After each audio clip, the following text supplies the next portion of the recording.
గంటకు 3 కిలోమీటర్ల వేగంతో ప్రయాణిస్తున్న ఒక నదిలో ఒక మోటారు బోటు 24 కిలోమీటర్ల దూరం ప్రయాణించి తిరిగి బయలుదేరిన స్థానానికి తిరిగి రావటానికి పట్టిన కాలం 6 గంటలు. బోటు స్థిర వేగంతో ప్రయాణించిందని భావించి దాని వేగాన్ని కనుక్కోండి అన్నారు. సో ఇలాంటి క్వశ్చన్లో మనం ఏం చేస్తామంటే ఇక్కడ నది వేగం 3 కిలోమీటర్లు. మనం బోట్ వేసుకొని ఒకసారి ఇలా వెళ్తాం కదా, అప్వర్డ్ అండ్ డౌన్వర్డ్.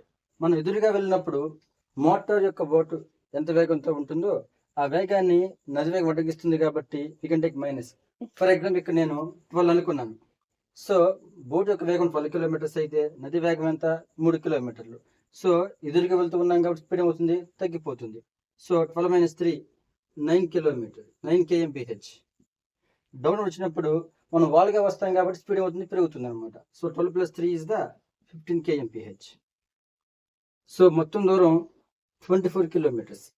సో ఇప్పుడు నేను ఈ 24 కిలోమీటర్స్ దూరాన్ని 9 kmph వేగంతో వెళ్ళాను. So time equal to distance by speed 24/9, that equal to 9 2s are 18, remaining 6 is there.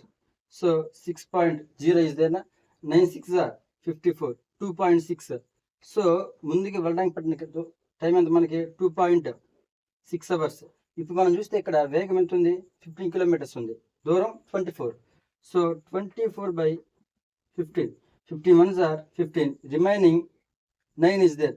So 9 means we can take 0.090 90 అనమాట.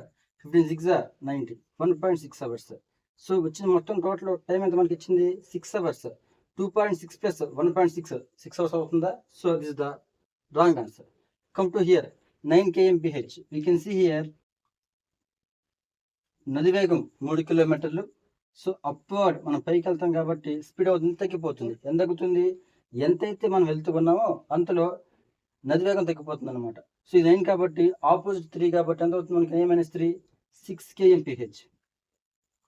దూరం 24 కిలోమీటర్స్.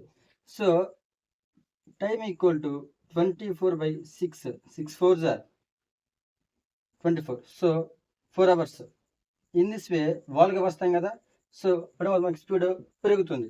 So 9 + 3 12 kilometres, 12 kmph.